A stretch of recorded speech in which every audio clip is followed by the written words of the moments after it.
Hi there, I'm Randy Cross. This is Unsafe Spaces, Season 4, Episode 5. Yeah, it's flying by as always. Pretty usual episode for you. We've got a little Wahmbulance. We've got some feel good. We'll end with our happy trails. And this week's interview is a repeat person, not a repeat interview. Jamie Dukes of ProIV Drip Fusion.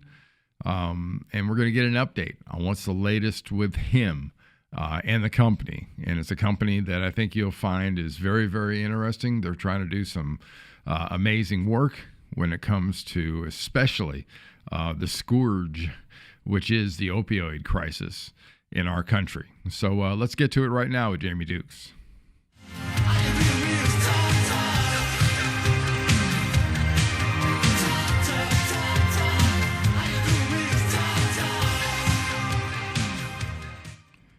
Alrighty now, as promised, we are joined right now by Jamie Dukes, founder of ProIV Drip Fusion. We've talked about this a little bit. Last time we had Jamie on was Season 2 and Episode 3. But Jamie, thank you for coming on and updating us.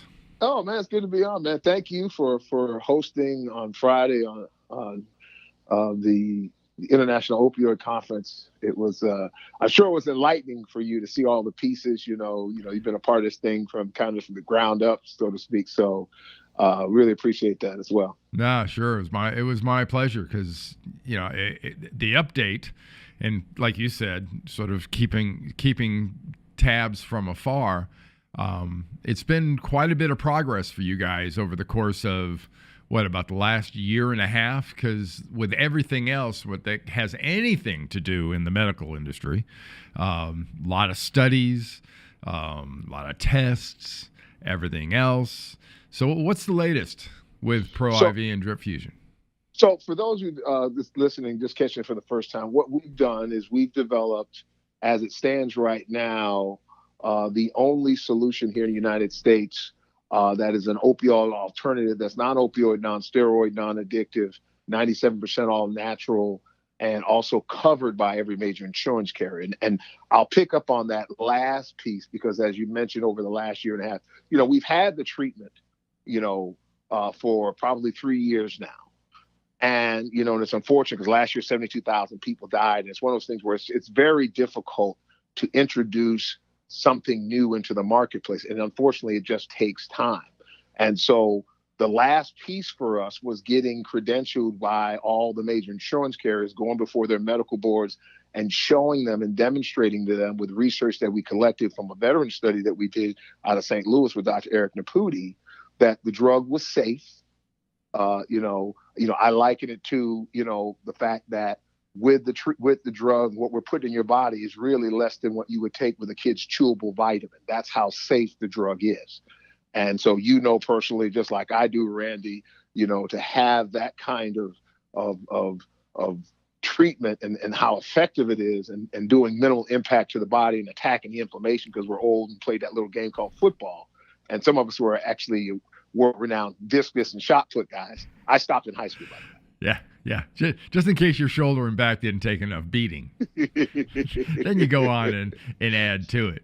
Yeah. But progress-wise, for you guys, yes. There's so much in the news these days, whether it's Veterans Affairs, stuff that has to do with the VA, depression. The numbers are still out there. You mentioned the number of overdoses and people dying on the opioid scene.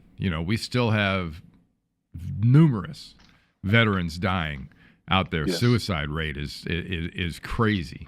The amount of veterans, the amount of people out there that do have opioid issues, that's not going away. And it's almost like, are people getting callous to hearing those numbers and what's going on and sort of with perceived very little actual progress?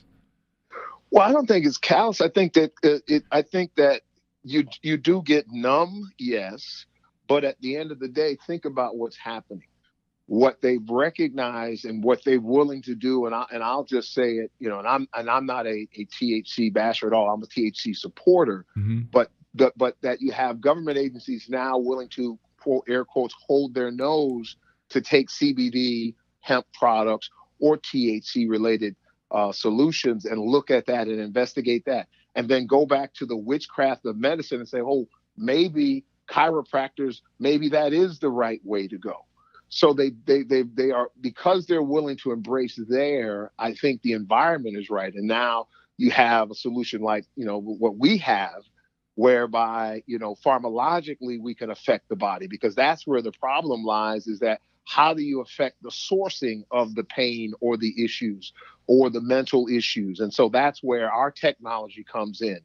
But to go back to your point about process, and so where we are in progress, matter of fact, I'm going to be meet with Governor Henry McMaster, state of South Carolina. We're doing a lot of work, as you know from the event that we had the other day.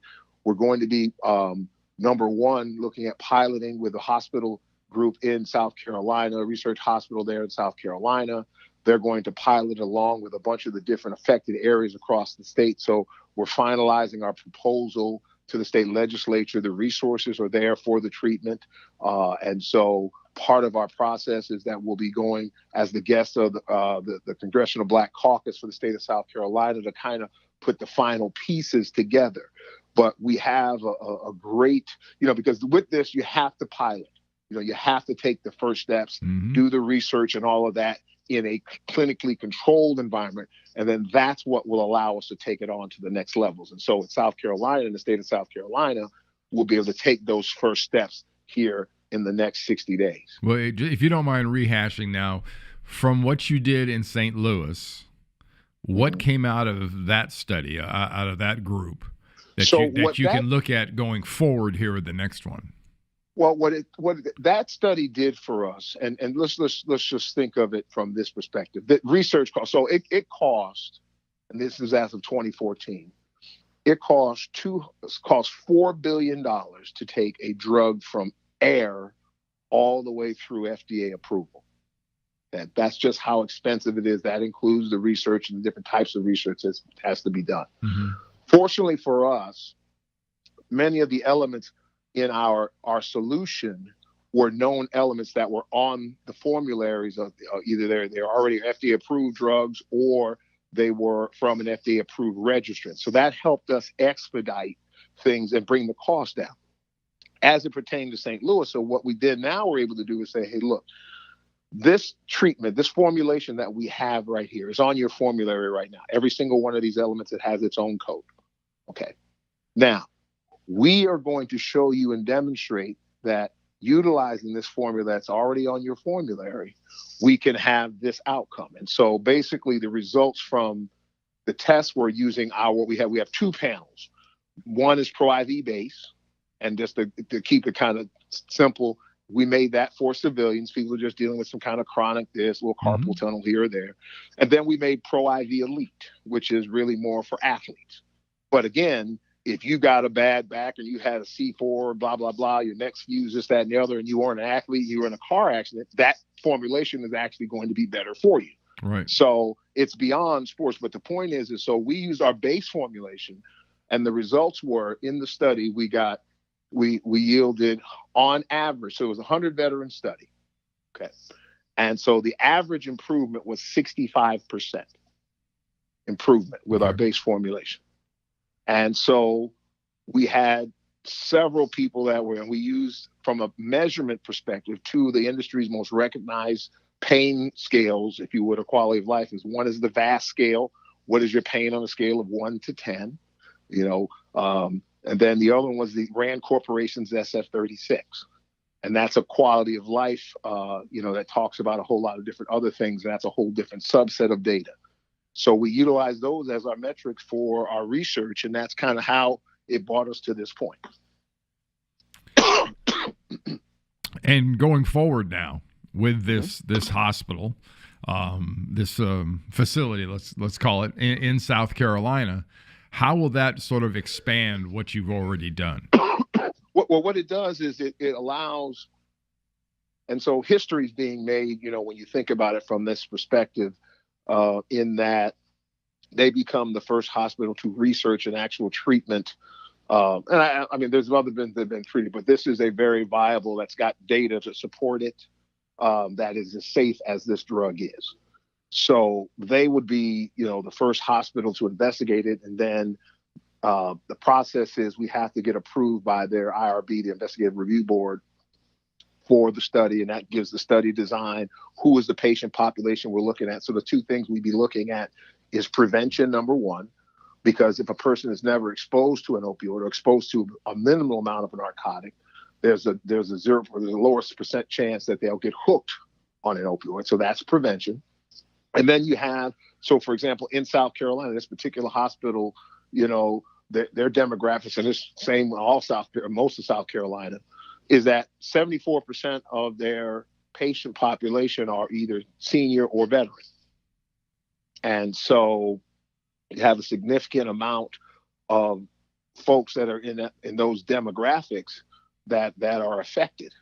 And so the other part of it will be our chronic or arthritic study. And we'll take 1,000 patients from both sides of it, prevention, and 1,000 patients from the chronic side from all across the state. Right. And we'll just present the data. That's fantastic. I mean, what I really liked about being with you guys the Friday before the Super Bowl and everything that I was seeing is you've really got some pretty strong partnerships working across sort of the base from the standpoint. It's not just ProIV. You had some people there from the hemp industry with CBD oils and whatnot. You had people there from the recovery business. And don't fool ourselves. It is a business when it comes to recovery, but it's all something they have to work together and they have to mesh together for this all to be done correctly, don't they? Yeah. Well, think about it. The beauty of it is what we've done all our lives, Randy. It's been team. Mm-hmm. All we've done is just assemble a team to do, because, on the counseling side, that's Freedom 365. And so with Freedom 365, number one, it's an app whereby, you can sign up for the app, but at any city you're in, you can find a meeting or this, that, and the other. You want to communicate, have a peer interaction. You can do that because there's a counseling piece. We don't do that, so it's good to have a partner that does that, and so being able to, on the data side, the collection part of it, we've got a group called Life Wallet. These are some Apple guys that came over, that started a data collection solution. So we'll be able to collect all of the data that's required, ranging from labs to pain to comorbid conditions and whether it be obesity or diabetes, heart disease, all of that stuff interactive. Pull that data right off there, your Fitbit or your smartphone on your watch. There's a lot of technology that kind of goes into it.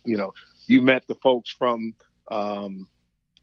Spoke Up, right? And so they have some virtual reality technology whereby we can send messaging, your story, now that you've talked about at the event, your personal story. We'll be able to utilize that and show other people that are dealing with pain remotely, so that it's all about. There's a whole bunch of different digital strategies that have to go into getting the word out.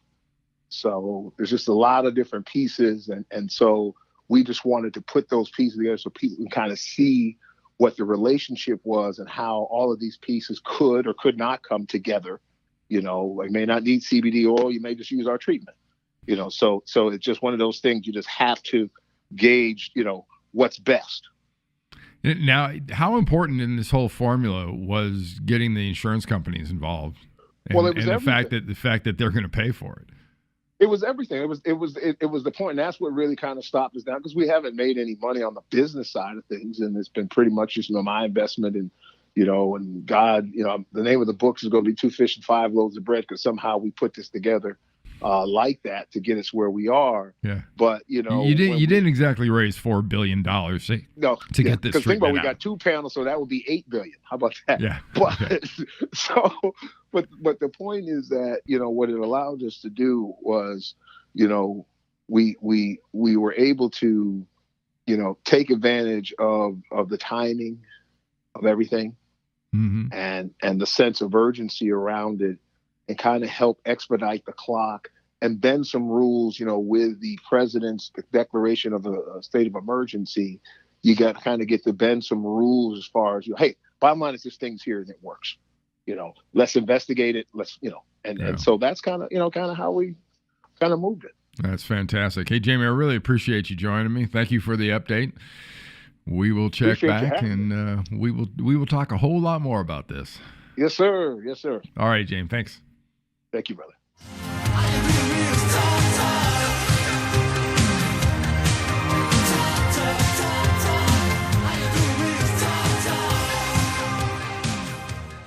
All right. Well, thank you to Jamie. That was some good stuff. Good luck in South Carolina, by the way, and have a good time up there. Hope only the best for you and the company.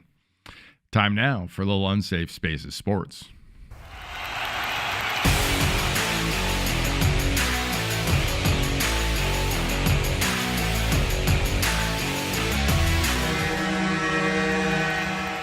So what does Hank Williams Jr. say? Are you ready for some football? How about more football? How about February football? And I'm not talking Super Bowl. The Alliance of American Football kicked things off this weekend, Saturday. They had games on Saturday and Sunday. Locally here in Atlanta, the Atlanta team played. They lost. My buddy Rick Neuheisel, who I work with on Inside College Football, he's the head coach of the Arizona Hotshots out in the Phoenix area, and they won, play their games at Arizona State. But good idea. They've got some great concepts. The season doesn't really kick off because these guys don't do kickoffs. It doesn't exist in their game. There were some things that you saw, kind of a roving eye from an official standpoint that could come in and make calls. There are several parts about this that I think are very advantageous for helping the game on the NFL level and on the college level, because this is a development league. These are a lot of the guys that had a chance at one time or looking for another chance, or also guys that never had a chance. The game needs to grow, and the game needs this kind of a help. And there is a bit of a partnership in a way, without being a real partnership, between the NFL and the Alliance. So if there's more football, and next year there'll be two of these leagues, because next year the XFL, Vince McMahon's version, is back. So there'll actually be two spring leagues in 2020. But the more the better. There's so much talent out there. This will help identify it, and I think make the NFL a better game by developing that talent. Number two in our sports parade here is Zion Williamson. If you haven't heard of him, 19-year-old young man, he's a freshman at Duke, and he has a tendency to do some things physically that you look at and you go, hey, that's wow. Then you look at it in slow motion and you go, how in the heck did he do that? He's how big? 6'11", 7 feet tall, about 280 pounds at 19. Wow, check this video out. Williamson on Guy. Huff, the kick, open again is Hunter. Never mind. Zion Williamson with other ideas. That is called a recovery. Look at that from the side. Wow. Called ridiculous. How many guys his size could run that far, jump that high, block a shot, and not commit a foul? His elbow was at about the rim height. 19 years old. I'm guessing he might have a future in basketball. There's been a lot of comparisons, by the way, with him and LeBron James. And you can just see a little bit as to why. Much bigger than LeBron. But, wow, what an amazing guy. Speaking of amazing, speaking of breathtaking, one of my favorite weekends of the golf season, besides the Masters and the Open and the majors, is Pebble Beach. When they play the tournament at Pebble Beach, I played in this 3 or 4 years. The last 2 years, it was the Crosby before it became the AT&T. This piece of property is absolutely breathtaking. Phil Mickelson did one hell of a job this entire week. But I just wanted to show my favorite shot for Phil this weekend out of a fairway bunker into a hole. I believe this is number 10 at Pebble Beach. This is not as easy as he makes it look. Read and react to what you see, putt instinctively. Drop back to the fourth, and Phil has found the fairway bunker there. was very fortunate. Wow. What a shot. You know, that stays back up there. He's going to make 5. And now, yeah, well, I was wrong. It was the fourth hole, as my guy Jim Nance just said during that shot. But if you love Pebble Beach, you're going to be nuts about the U.S. Open. Yep, the U.S. Open is at Pebble Beach, June 10th through the 16th. So if you can be there, be there. It will be unbelievable. So you remember last time, I believe, the U.S. Open was at Pebble, or one of the times. You know, one time Tom Kite won it, and the weather was really terrible. And I think it was right near even par was the winning score. Then they have it in Tiger Woods, just runs away from everybody by about 20 strokes. So one thing about this golf course, it will never be boring, and it is always 1,000% beautiful. All right, time now for our Wahmbulance. You better grab your blankie and just squeeze it real tight. These people need to get a real life. Well, I'm going to offer you this. I saw this in the Houston Chronicle this weekend, and I'm going to offer this without comment because, honestly, I don't think it needs any comment.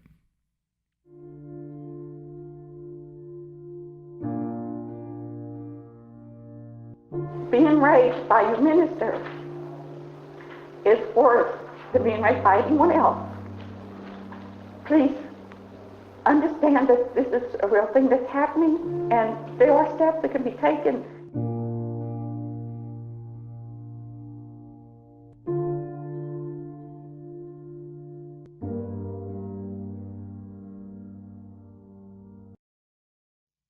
And here at Unsafe Spaces, usually a lot of tongue-in-cheek, a lot of having fun. That's real, and that's going on, and I just had to show it. You gotta shine some light on stories like this. Kind of like our feel-good stories every week and how they kind of make you feel good. That one doesn't, but I guarantee you this one will. I'm on top of the world, hey. I'm on top of the world, hey. 'Cause I'm on top of the world, hey. I'm on top of the world, hey. I'm on top of the world. Now, our feel-good story this week comes out of Florida, and usually Florida we're kind of making fun of. This case, we won't be making fun of Florida.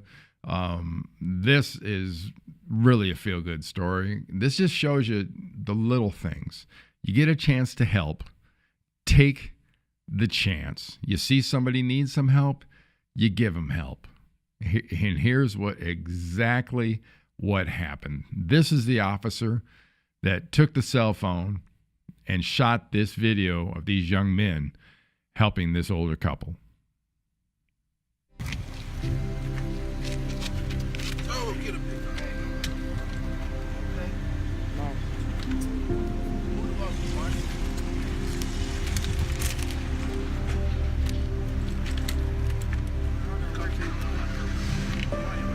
Take it easy, y'all.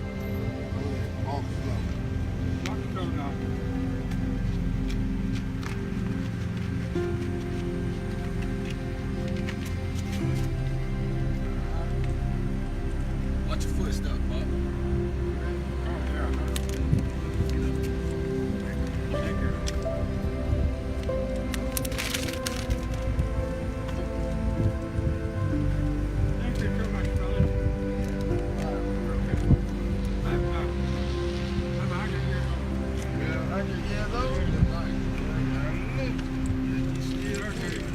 Thank you. 100 years old, and he's driving. Wow. What a great story. And, you know, you can't help everyone, but everyone can help someone. Great quote from Ronald Reagan, and thank you to that police officer for taking that video. Appreciate you watching this week's version of Unsafe Spaces. Want to remind you kind of where you found us. It's unsafespacesusa.com. It's randycross.com. You find us on Twitter, Facebook, SoundCloud, iTunes, YouTube. We're pretty much everywhere. And hopefully you take a copy of this and spread it to some friends and tell people about us. Alrighty? Thank you very much, and time for some more winter happy trails.